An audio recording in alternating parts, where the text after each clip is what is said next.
Welcome to Plan VTV, the show about Vermont independence. With the United States no longer a functioning republic, but an empire that is out of control, is it time for decentralism and nonviolent secession to take place in Vermont and all 50 states? And now on to the show. Welcome to Plan VTV, the show about Vermont independence, where every citizen is an entrepreneur and every entrepreneur a citizen. I'm Rob Williams, publisher of VermontIndependent.org, and with us today in the MRV TV studio is Amy Todisco. Hello. HartshornFarm.com. You got it.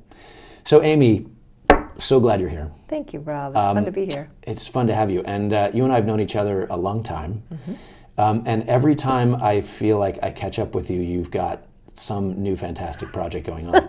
But before we get to that, yes. I always like to ask folks on the Plan V TV show, how did you find your way to Vermont? Tell us about that. So I meandered my way here. Meandered? Yes. I grew up in New York City, and I got to come up to Vermont periodically with my dad and stepmother when they would rent a house in Vermont, but usually it was southern Vermont, Stratton, Killington area. So I didn't really actually get up this far. So you were a city kid, huh? I was. Wow. Private school city kid. Wow. Yeah. So Manhattan. Yeah. My mom still lives there. The sort of the anti-Vermont. Not in a negative way, but right. No, very I mean, it different. was so not a fit for me. Right. I mean, I really lived through the Waltons and Little House on the Prairie. Nice. You So know, when you came virtually. to Vermont, you felt like, yes. Home. Yeah. I mean, I really did envision myself living on an organic farm, and ironically, I've been doing that now for about 9 years. So as a kid, you felt, Yeah. Wow. Oh, totally. Yeah. You know, I mean, the whole growing of food and having animals and just the, beautiful landscape. I'm too sensitive to my surroundings. So growing up in Manhattan, I was so aware of the concrete, and it was the 70s, so it was dirty and much more crime, and the park didn't look pretty like it does these days. And so I was really impacted by all of that noise and the people. And so luckily I had friends that had country houses. So I got to escape, for weekends here and there. And then in the summertime, my dad and his second wife would rent a place in Long Island. So I'd get the Long Island thing in the summer and the Vermont thing in the winter. Wow. So after college, I ended up in Boston for a couple of years, and then north of Boston for, I guess, a total of 20 years altogether. That was sort of my bridge to living in Vermont, because for me, Boston seemed like this quaint town. After Manhattan. Wow. And then I finally moved up here in 2001 with my former husband, Paul, and my daughter, Diana. That was the same year that we came to Vermont, actually. Oh, no kidding. I didn't know that, 2001. Yeah. And you were living, as I recall, in Huntington? Correct. So we lived right? 1 year in Hinesburg renting. Over the hill? Yep. Yeah. And then it's kind of interesting, we had house set for Enid Wonnacott, the executive director of NOFA. NOFA, right. And she has this beautiful place in Huntington. They had horses and sheep and chickens, and it was just so wonderful. You felt like you were home? I did. Yeah. I mean, Diana and I would bring, what they call the goobers, were the food snacks from the house, like bread and veggie clippings and whatnot. Yeah. We'd bring them out in a bucket to the chickens, and they would all follow us. Right. And I just thought that was hysterical. Yeah. I loved it. And I bet Diana was super into it as well. She was, especially the horse part. Right, as a kid. Yeah. So so from Huntington, how did you find your way over here, over the hill, to Mad River Valley? Actually, it was through Match.com. Well, yet another victory for Indeed. Match.com. Yes, Yeah. I was one of those. Yeah. Well, we were one of those. That reminds me, we need to do a whole show on online dating in Vermont. Oh, I think it would be So maybe you can hysterical. come back and we can talk about that. Sure. But I mean, I had a very brief stint. I have to say, it was not a particularly wonderful experience, other than meeting Dave that way. Yeah. But man, I just felt like I would write this profile, and only he and maybe one other person that I recall even seemed to read and reflect what it was that I was looking for. Right. Right. Welcome to online dating in the hinterlands. Exactly. Right? Yeah, that's funny. So you met, I'm sure a lot of our viewers know Dave Hartshorn. Yep. The And legendary. you pronounced it correctly too. Well, I've known Dave You've been a around while. for a while. Yeah, but of course of Hartshorn Farm on Route 100, and so you two started dating. Is that right? Yep. And then you found your way over to the valley. Correct. So great. And now you you have built this really beautiful house on the hill overlooking the farm. SantaDeVita, hartshornfarm.com. Yeah, right forget on the Route Santa 100. DeVita part. It's just the Just hartshornfarm.com. I always know liked Santa. I always you liked like Santa. that. I did. Yeah. But all right, hartshornfarm.com. Yeah. So talk a bit about what's going on down there. I mean, again, it seems like every time I turn around, there's some new event. It's true. Yeah, so especially over the past 2 years, we've been really building a lot. So we added these 4 food festivals, the maple, strawberry, blueberry, and pumpkin. So we've done 2 seasons of those. Nice. Yeah. And when you say festival, what do you mean? So food festival, really, it's the focus is whatever that particular fruit or vegetable is, or in the case of maple, not either. Right. Tree sap. Exactly, tree sap. And so people, for maple, for example, people come and they watch Dave and his dad produce the syrup. And so the sap is in the tank and the steam is, billowing with the beautiful sweet fragrance of maple. And then in the actual farm stand, because the old farm stand has become the sugar house again, right? So in the newer farm stand, we have things like maple cotton candy, maple creamies, everything maple. We make baked goods from maple. We have pizza with maple drizzled on it, live music. So we'd be sort of creating these community events, largely to draw more people to our area, not just within Vermont, but certainly from Massachusetts, New York, Connecticut, places where a lot of people tend to draw from. Yeah, I have this game I play whenever I drive by Hartshorn Farm, right on Route 100. I always check and see what the license plates are. Where the license plates are from. It's very interesting. Fascinating. Yeah, and there's always a lot of locals, of course, but a lot of Vermont plates, but there's always plates from places I wouldn't necessarily Oh, I know. We've had people from California, Florida, Texas, with their license plates, not just having flown here. Right. It's really They've wild. driven. Well, apparently. And they show up They at do the a farm. trip. Yeah. Yeah. That's great. So maple, strawberry, blueberry, pumpkin.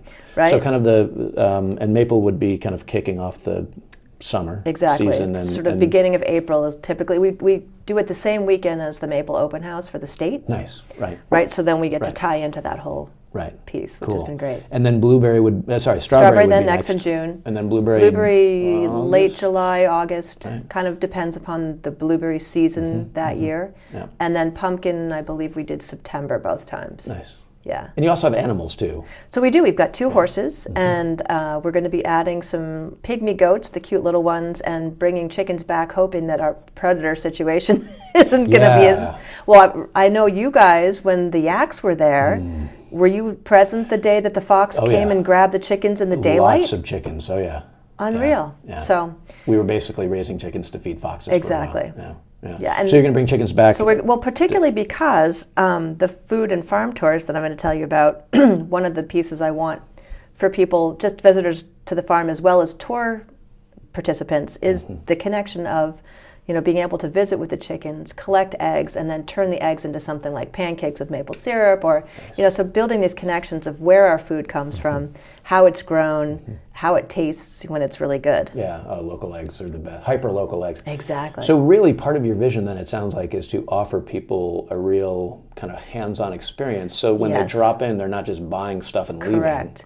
So on the website, I even put educational experiential farm, because that's really what we've been trying to do. So we've added the kids camps too. We've had that for the last 2 seasons. And the first year we had just 4, and last year we had 9. Wow, nice. So that grew. Nice. And it's kind of neat because I had been doing those personal growth and wellness retreats, and I found that there was just so many people doing retreats, so many life coaches, even though these programs seemed to be remarkable for the people that had participated, they were so hard to sell. Right. So what I've done is I've weaved some of those elements into even the kids camp. So this past year, not only did we do the herbal focus with Helen Ward, which was fabulous again. Yeah, we need to get her on the show. Totally, and Janice Cooper. Yes. So we took, and Keith came up actually to do a piece about the work with the kids and Janice and the horses, and for that particular day during farm camp. Nice.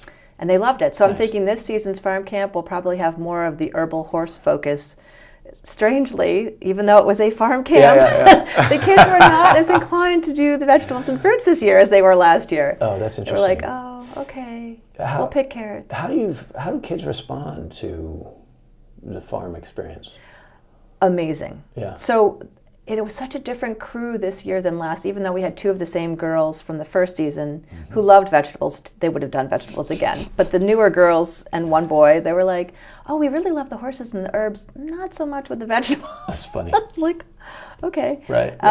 So we add a lot of different elements into the day. So cooking was part of it. We made our own pizza. Everybody got to have their own dough and roll it out and make it into shapes that they wanted. And there's an oven down there. Yes, we've got that incredible flatbread oven that Johnny Summers and his crew built. So Right that's there. been invaluable. Yeah, you pull up. Yeah, right in the middle of the farm stand. There it is. Yeah, for people who haven't been, it's pretty remarkable. What's super cool about it too is that what it was made out of are largely materials from the farm land. Neat. So there's sand inside that you can't see. That's underneath the brick. If you look inside the oven, you'll see the brick, which holds the heat. But underneath it is a whole bunch of sand that also holds the heat, because you start the fire in the middle of the oven, like 4 hours before you want to use it. And then it gets all those bricks and everything up to temperature, and then you push the embers back towards coals the back. Right. Yeah. And so even I forget what the type of wood was that they used to create the dome before we put the clay on it. And then in the clay was mixed straw, sand, and water, all from the farm. And so we had I don't know if you remember the I Love Lucy show where Ethel and Lucy did the grape stomping. Yes. So we did the same type of thing with the clay. Nice. Oh, that's hilarious. It was fun. It's almost like a cob-ish kind of material, right? Yeah. And there's a super cool story too. There's at the front of the oven, at the top of the opening, there's this tiger's eye heart stone. And so I had been collecting stones at that point, and David actually suggested, oh, why don't we put that stone in above the opening? I was like, oh, what a great idea. Yeah. So then Johnny Summers' wife, I can't remember her name at the moment. Can't either. Yeah. Picture her perfectly. Yeah. So she had come up with 2 stones that she had stepped on in the clay as she was, moving it with her feet. They were both heart-shaped. Wow. And she saw the tiger's eye, and she said, oh, could I put those on either side of it? She said, I was thinking about the fire call that I was on last night. Or I guess she was an EMT on a fire call. And so somebody had a fire, but thankfully nobody died or was seriously injured. But as she was stepping, she had felt those stones under her feet, and then amazingly they were both heart-shaped. So we put them on either side to sort of transmute the negative energy of fire into something positive. Wow. So that was kind of a cool little side that not too many people know. Well, what I love about hartshornfarm.com, I want to keep reminding viewers of that website, both you and Dave are very intentional about how you kind of approach everything, which I've always sort of appreciated. And I think you complement each other well. Thank you. And that's kind of a neat element of what you do. Yeah. So 4 festivals, animals, the pizza oven, the Summer farm camps. stand. Oh, we also had farm-to-table dinners now that I remember. Okay, go on. Do yeah, tell. so we did one each season, and we haven't really figured out how to make this work because we did all the cooking at the same time as we were trying to share information with people, so that became a little bit too much. Yeah. Where did you set those up? So we actually did that in the farm stand. We I had missed long that. tables with tablecloths that's and awesome. real, settings with wine glasses and everything. And they were so much fun. It was just a tremendous amount of work. Yeah. So we excuse me, have to figure out another model. Was it just the 2 of you doing that? Yeah. Yeah, it seems like maybe Craziness. if you hire somebody to help. Hire a chef, and then we can be the entertainment. Actually, part of what inspired that was the Round Barn 2 winters ago, I think it was. They were going to have a snowshoe to their cabin dinner, but there was no snow. Ooh. And so they were in a panic, and they called Dave, hey, can you come up and do a presentation about maple? So he did, and it was fascinating, and those guests were totally into it. They said it was more fun than they could have ever imagined. Oh, that's great. Talking to a real Vermonter who's, I think, 5th generation now of doing maple sugaring. Right? On that property. On that property. Yeah. So we did it again a second time, and I told him to bring props this time. So he told the story of how maple syrup was discovered by the Native Americans, and even chopped into a tree stump to show what they had done, and all this that kind of cool. So that sort of inspired us with this idea. Not that tons of other people aren't doing farm-to-table dinners around the state, but this whole experience of talking to farmers about all things food and eating a really great meal that's being produced from the food right there on the farm. Oh my gosh, that's amazing. Yeah. So for those of our viewers who are interested, how do you advertise hartshornfarm.com? Is there an e-newsletter that people can sign up for? There is a way to sign up for a newsletter. I haven't been great about sending out emails. I'm much more present on Facebook. So we have a Facebook page. Yes. For And Hartshorn that's Farm. Hartshorn Farm. Yep. Okay. And it's HARTSHORN.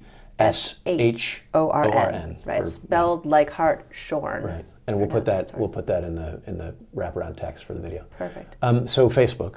Yeah, Facebook is a great place because it's very interactive. Yeah. And the website certainly has information as well. But I find, so being the chair of the chamber and managing the Facebook page for the chamber. Which I hope we can talk about as absolutely. well. Yeah. And Hartshorn Farm is a chamber member, so I get to advertise our events on there. And I think that's been really helpful at attracting people from beyond Vermont. Yeah, the chamber social media presence is improving, and it's got a fair bit of reach. Well, yeah. Thank you. That's good. Coming from you, that means a lot. Well, we've all been kind of, coaching, working on that for a while. So before we get to the chamber, anything else you want to share about Hartshorn Farm? I do. So my newest venture. Oh, yes. Right? So I'm going to be I've officially gotten the designation from the state for Vermont food and, Vermont food and farm tours. Wow. So I will have a website with something like vtfoodfarms.com. Nice. I'm not sure which URL that I purchased I'm going to use. Which I can't believe that's not taken. I know. By the way. I've got so many that are very much like that too. Yeah. Spelling out the word Vermont or doing just VT. So, right. But yeah, the fact that I even got it from the Secretary of State was pretty wild. That's great. So what that's going to be, and I'm just in the beginning stages of this. So I've been doing market research. So I've got this survey on SurveyMonkey, and I've already gotten 80 people to respond. That's fantastic. Right? And it's just like 2 questions, and I have about 15 different topics that I'm trying to get people's preferences as far as which they'd be most interested in. So things like a mushroom walk through the woods with Nick Blaskowski, and doing logs, putting the mushroom mycelium into the logs, and people would get to take one home. Oh gosh. So they could fruit. Yeah, that's what Nick does. Yep. Yeah. So we'd be doing that, and then an herb walk and making herbal products. So I know Heidi La Liberté is going to be doing one. I hope Helen Ward is. I haven't even chatted with her about it yet. Oh my gosh, that's great. Cheese making.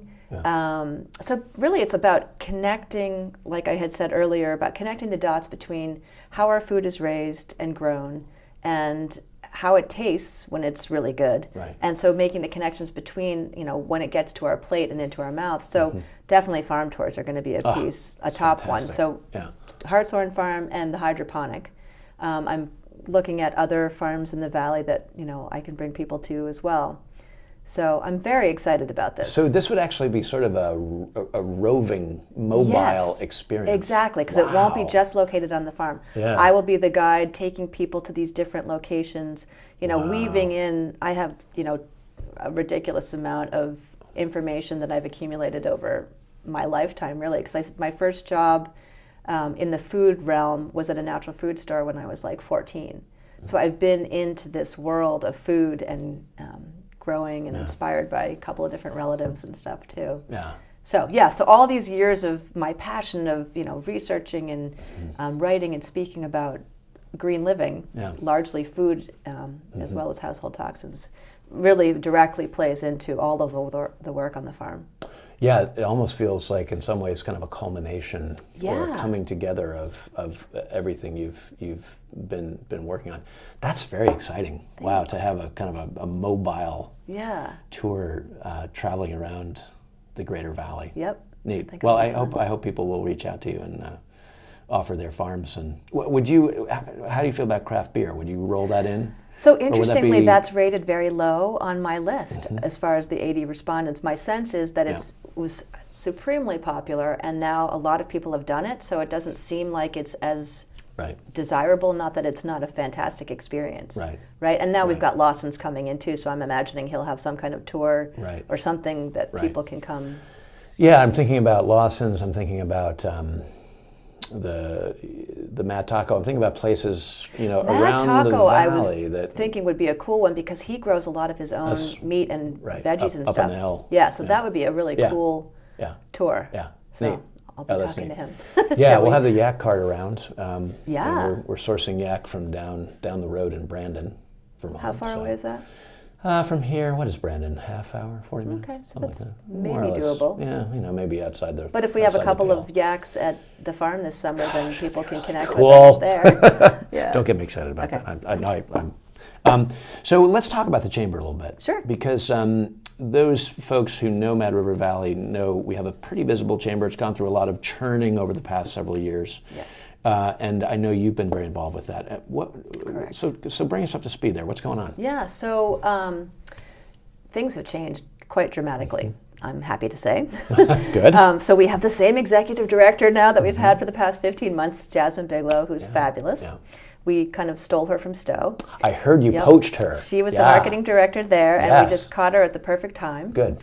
And we had already interviewed, I think, like 14 people before June Anderson tipped me off to Jasmine as a possibility, who wasn't looking yet. Right. You made her an offer. Yeah, pretty She much. couldn't refuse. Exactly. Nice. And so, so that's been wonderful. And Jasmine and I work incredibly closely together. So we meet every week. But when we first started together, you know, we obviously have this very supportive board that is completely aligned with our vision. And so when we first started chatting about what would the chamber look like if we had it the way we thought it should be, and one of the key things that I felt like from when I first walked into that old White House building was, oh, this is a lovely historic building, but this is just not working for the first face of the Mad River Valley in the 21st century. Yeah. Right? And so that was always something on my mind. And so Jasmine agreed with me. She was like, yeah, you know, we really need a fresh space. And I said, yeah, it would be great to have a living room, you know, where people could sit and then have coffee and tea available and have a video screen with the Almost There video. And then we'll be adding other businesses' videos. And Keith and, you know, everybody here at Mad River TV has been doing an amazing job documenting all these cool events here, right? So I've been posting those on the Facebook page all the time. They're really great. Yeah, these so little that's been vignettes. That's great. Well, and I feel some sense of excitement about seeing that Bridge Street space used as we raised money to retool that space after it got flooded in Irene. Oh, that was the Quench Art Space. That's right. And then it was for a year and a half, and then it Walker was Contemporary Walker after Contemporary with Stephanie, and now it's the chamber space. Yeah. And it is a really good location, I It's think. a perfect location because so many more people walk around there than, you know, Yeah. whatever walk around the White House area. And it feels more kind of centrally located It does. in the action. Yeah. Well, I'll give you an example. So we tracked the numbers from the previous season, September to mid-October. There were 75 people that came through the visitor center in the old location. This year we had 400 people for the same time period. That's great. Yeah. That's great. So clearly the move has had been a great. demonstrable... And just the whole way that we've curated the space. Jasmine has done a lovely job with, you know, having different paint colors, and we've got this new enhanced logo, which is right on the glass door. Neat. And also now the new canopy just got put up yesterday. Wow. So we did that over. And so we've looked at everything with new eyes. Right. Like, okay, does this make sense? Does this make sense? All these different practices and policies that, you know, might have worked way back when weren't working for us. And we're also now a destination marketing organization, right? So what that means is that we're really focused on promoting this valley to the public at large, you know, largely within 4 hours, you know, not that we don't expand too, but and working much more closely with the Department of Tourism here, the state, the Chamber for the State, Vermont Chamber. So really getting the word out about this beautiful place with these magical things that, you know, often are hard to find. Yes, no, it's true. What do you think are some of the biggest draws for people to Mad River Valley? Largely, I would say it started off certainly skiing. I mean, we all know that, right? But recreation is huge. But now there's a growing wellness, you know, feature that there's wellness tourism actually. And so I started this Wellness Alliance. It'll be 2 years, I think, in March. And so we have all these amazing practitioners, like, you know, we all know about Mad River Massage and some other independent massage therapists. We've got hypnotherapists. We have, you know, all the healthy food and the retreats and yoga, Pilates, acupuncture, just so many different offerings. And if we were to define wellness even more broadly around recreational Yes, tourism, that's certainly under the wellness bicycling and topic. the running and the marathon and there's canoeing, paddleboard, yoga, all Yeah. kinds of. I mean, we have so many things here. Yeah. So there's a lot of different assets. So after that whole economic vitality effort that we went through, right, there were these 4 different sectors that were determined to be the drivers. So food and ag was one, wellness was the second one, arts, and then what's the 4th one that I'm forgetting? Did you mention recreation? Oh, I guess it was, recreation might have I been think that, its own topic. The recreation. I remember That's reading that report and thinking it was pretty exciting. Yeah. So where, in terms of the chamber, where do you see the chamber going over the next few years? Well, so we definitely are looking to expand our membership so that we can expand our reach, right? So the more members that we have, we're working together as a team, then, we have a budget to be able to expand our marketing efforts, because that's really what we're using the marketing dollars, or the dues membership dollars for. Right. So we're working to create a tiered-based system so that people feel like they're getting more value, and we're going to attract people beyond the local area as members, who would be partners or investors, whatever you want to call them. So I think just expanding and improving the value for our members, but also expanding the reach is the big task ahead of us. Yeah. Oh, that's exciting. So if I were a business owner who wanted to be a member of the chamber, how would I do that? MadRiverValley.com. Excellent.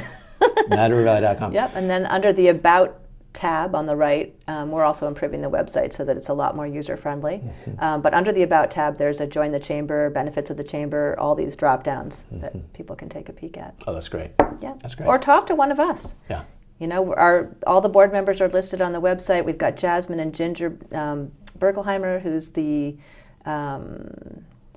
what's her title? Member Services Coordinator. Oh, nice. Yep. Oh, for the she's chamber. Fabulous. Oh, good. Oh, that's great. great. Yep. She's a wonderful. The partner of our very own Keith. Exactly. Vermont, who's our leading the show here. So she's she and Jasmine are our staff. Wonderful team that we've got there. So. Oh, that's great. Very cool. So remind us of the website one more time. So MadRiverValley.com. Really easy. That is really easy. We can handle that. Yeah, and we have the Facebook page too, which has been remarkable to see the responses, the comments about different things. Yeah. I posted a picture of babies in pink jumpsuits in sap buckets hanging on a maple tree. I think that got 20,000 views. Oh my gosh. It was insane. People are into it. Yeah. Oh, that's good. They love anything that's quirky, Vermonty, like cows stopping traffic. All of our out-of-state folks a big hit. Love that sort of stuff. Oh, the cows! Yeah. No, it is true. I mean, I think those of us who've lived here a while sometimes take for granted the difficult and bucolic nature of rural life. Yes. Well, Vermont. I can attest to that. Or Dave would certainly tell you when he's on his tractor on Route 100.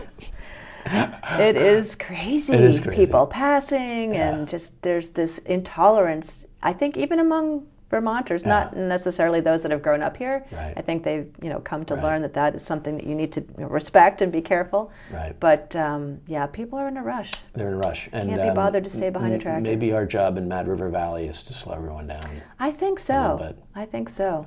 Yeah. Especially wintertime. Oh my gosh. Right, because not everybody's got snow tires or studded snow tires. Right. And even with those, that they're not fail-safe. Yeah. So slow down on the roads and slow down in here. Yeah. As well. That's really it's like a spiritual slowdown. Right? That's the whole wellness, the respecting our beautiful landscape and Can I ask you a political question? Sure. How do you feel about Vermont independence? Broadly defined. Well, I guess we always end with this question. Yeah, so I'm not sure I understand how it would work to actually separate Vermont from, if we went and joined Canada, that might make sense. Or New Acadia, which would be the New England states and the Canadian Maritimes. That's a possibility. So here's my real answer. Yeah. So I feel like for us, the task is getting things right from a leadership perspective in the state of Vermont. So actually one of my other little side projects. I knew we were forgetting something. I know, I forgot this. So yeah, so I came up with this idea that I wanted to continue the retreats on some level, but I wanted to focus on leadership. So I thought, wouldn't it be cool to have the 3 select boards do a leadership retreat? Yeah. And we'd go up to Janice Cooper's place with the yeah. horses, so an equine assisted one. Ooh, So wow. that's what we're working on. We've already gotten the Waitsfield board to say yes, Of course, Waitsfield which was leads the fantastic. charge. Sorry. Yeah. And so yeah. now I've got to just go present to Fayston and Warren. I've already talked to some of the board members who seem to be all for it. So that's a neat idea. So in the spring, Yeah. my hope is that we'll have the 3 select boards working together, doing this amazing leadership retreat with Janice and me and the horses, Oh, that's great. and taking away these lessons that will help them be better leaders, better communicators, better listeners, figure out how we can, work to better this valley, but the state. So my hope is that if it's successful, that we'll take this to other leadership organizations around the state. Ideally, I'd love to go to the legislature. That'd be great. Yeah. Yeah. Because I feel like, we need to get this right. We have great people here, but we all have human qualities, right? Yeah. And so some of those human qualities, ego, for example, gets in the way. Yeah. And so when I think about sort of the idea of seceding, I think, well, we kind of need to make sure we got it right and really elevate the level of leadership for everybody. Maybe we'll be a model for that. Well, and I appreciate how you're not starting at the top, you're starting at the bottom in the sense of Exactly. starting as locally as possible. And I Right. think a number of us, certainly in the Vermont independence conversation, feel like kind of the grassroots leadership emerging is the way to go. Bottom up I rather think it's than the top only down. way, really, because we don't have as much control over what's happening, certainly in Washington, Right. right? Right. But we do have some influence in our local community. I would hope so. I hope. It seems like we do. Yeah, and I think we do. So just to remind our viewers one more time, so madrivervalley.com Is for the chamber. for the chamber and Yep. Hartshorn Farm. .com .com for the farm, for the rest of it. for everything else. Exactly. Yeah. Well, it's been so great having you. Thank you, Rob. Yeah, This has been a pleasure. Yeah, and I hope folks will reach out and be in touch. And Merry Solstice, Christmas, Hanukkah, Kwanzaa, New Year. Indeed, all of those things. Yeah, to you and yours. You too. And see you for dinner tomorrow night. All right. Cool. Sounds great. Thanks, everyone. You've been listening to Plan VTV, the show about Vermont independence, where every citizen is an entrepreneur and every entrepreneur a citizen. Find out more at vermontindependent.org. Wishing all of our viewers a Merry New Year, and we'll see you in 2018. V for Vermont. Plan VTV. Find out more at www.vermontindependent.org. V for Vermont.